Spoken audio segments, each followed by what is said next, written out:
Hello, my name is Victor Hobbs. I'm reporting to you from Delta Junction, Alaska, located 64 degrees north and 146 degrees west. This is one of the focus point of our exploration of weather and climate the last week of January 26th through February 2nd, 2020, and March 22nd through March 29th, 2020.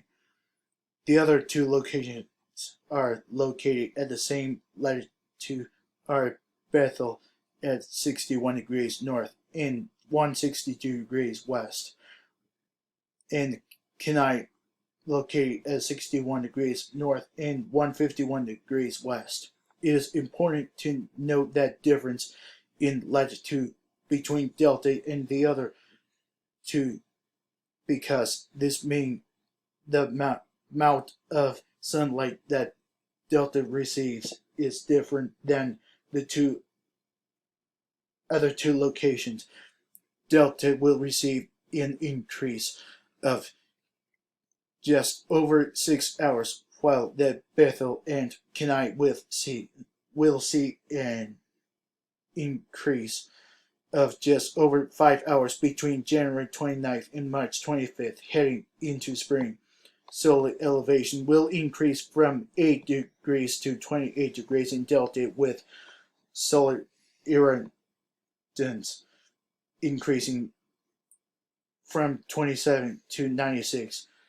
Bethel and Kenai both go from 11 degrees to 31 degrees. Solar elevation with an increase of solar irradiance going from 37 to 100 between July 29th and March 25th. This map shows the locations visually from our three locations, with Delta here, and Bethel here, and Kenai here. One of the interesting things about these three locations is their similarities in their record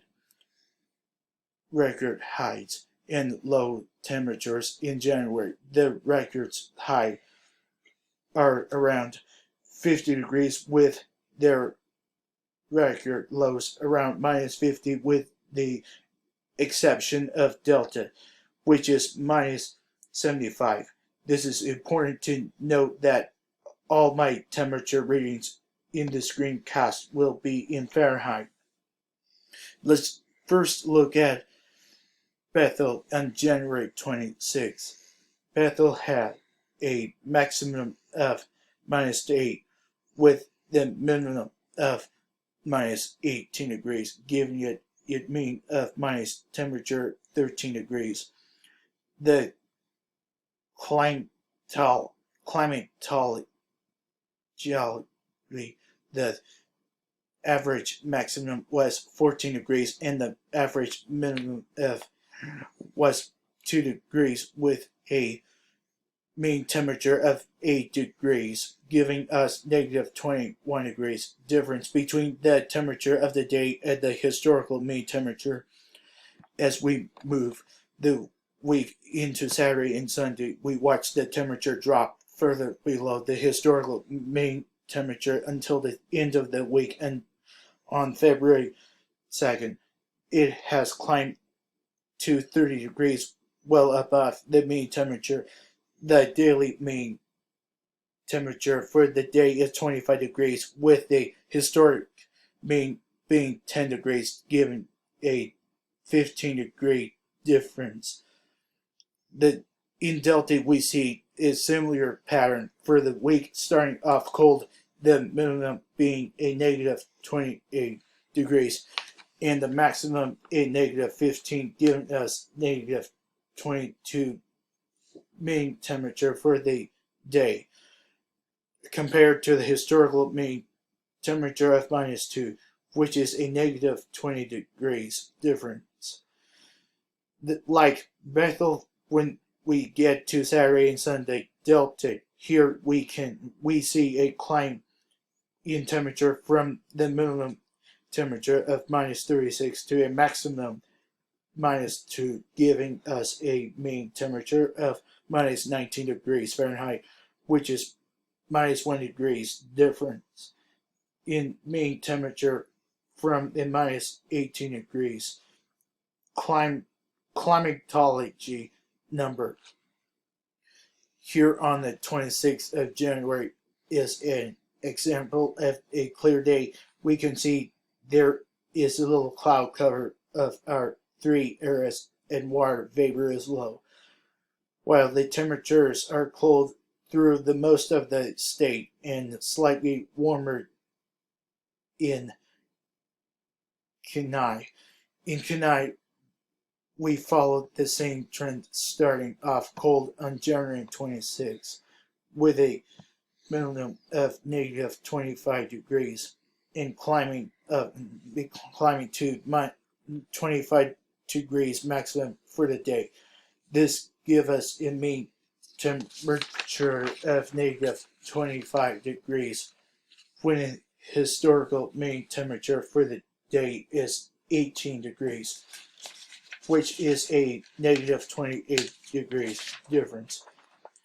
Unlike Delta and Bethel, which climb into warmer temperature at the end of the week, Kenai gets warmer in the middle of the week with temperatures climbing to near 30 degrees.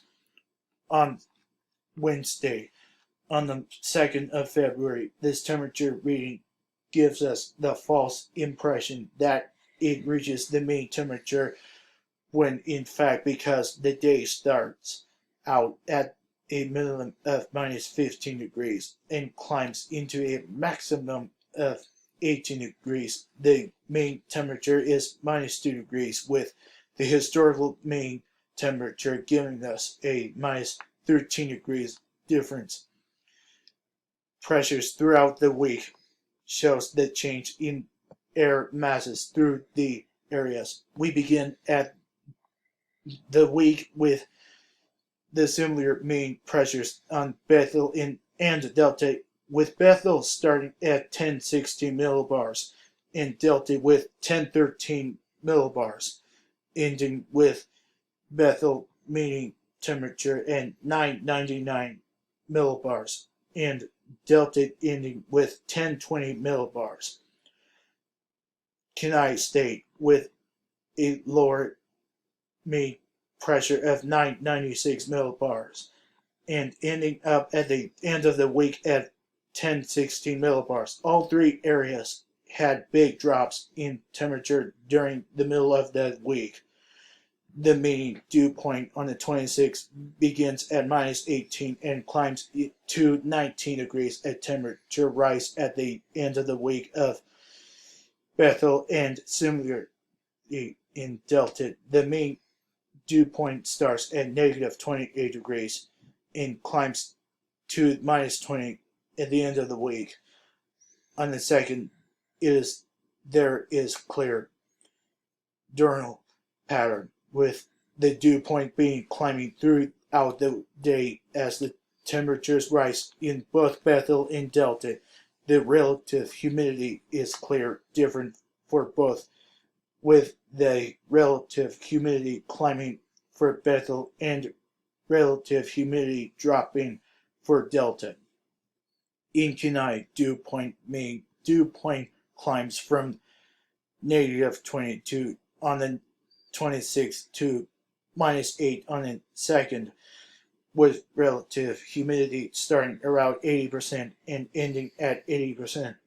Now in March, when all 3 locations are receiving more sunlight, we see how it makes a difference in temperature as well as the comparison to the historic mean temperature and its highs and lows.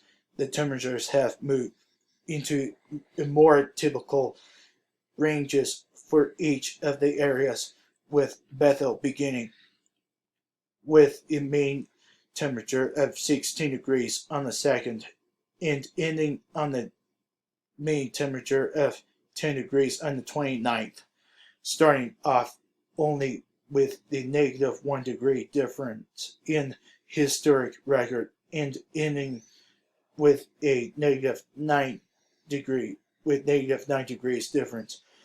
Delta starts off with a mean temperature of 18 degrees for the week and ends up at the mean temperature of 21 degrees. Only 5 and 17 degrees difference in the historic mean temperatures.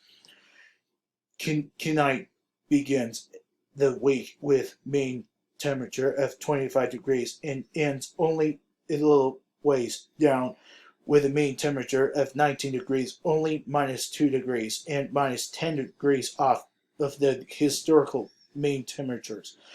I think if we were to average out the mean temperatures of the week, we would find that this week in March will be typical with a climatology data we have received. Pressure for the beginning of the week is similar across the board, with mean temperature for Bethel beginning 1044 millibars, 1031 millibars in Delta, and 1030 millibars in Kenai. The end of the week, we have Bethel with 1020 millibars, Delta with 1025 millibars, and Kenai with 108 millibars.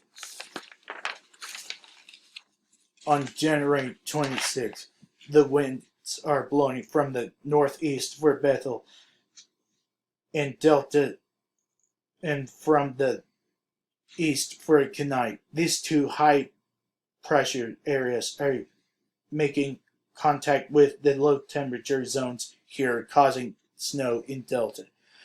On the second, here we have a occluded front and the high pressure cell with 1034 millibars of pressure coming into this low pressure area with 953 millibars, causing with the high water vapor to snow in all three of our location. The vapor is caused from the winds coming from the southeast in Bethel, southwest in Delta, and southeast in Kenai, carrying that vapor form off the ocean. On March 22nd, we have the two high pressure areas here between the two low pressure area here, with water vapor over Delta and the area north of Bethel. The winds are west for Bethel and northwest, northwest, southeast for Delta, and north for Kenai. We have snow in Delta and north of Bethel. On March 29th, high pressure areas has moved over Alaska, leaving it clear, with Delta winds blowing from the northeast for Bethel, east for Delta, and north and east on the corner of Isobar for Kenai, with snow off the coast of Kenai. When we look at the 300 millibars range for January and March, we can see that the jet stream has begun to push things to the south, most likely beginning to weaken the semi-permanent illusion below. It is easy to see that climate change and the rise of the sea levels will affect the cities of Bethel and Kenai. The potential for flooding is already here. The less noticeable changes will take the form of drought and wildfires here in the inland areas of Alaska, though drought is already affecting the southeastern Alaska area. If climate change continues, we will also see changes that will include infestation of insect species and other invasive species.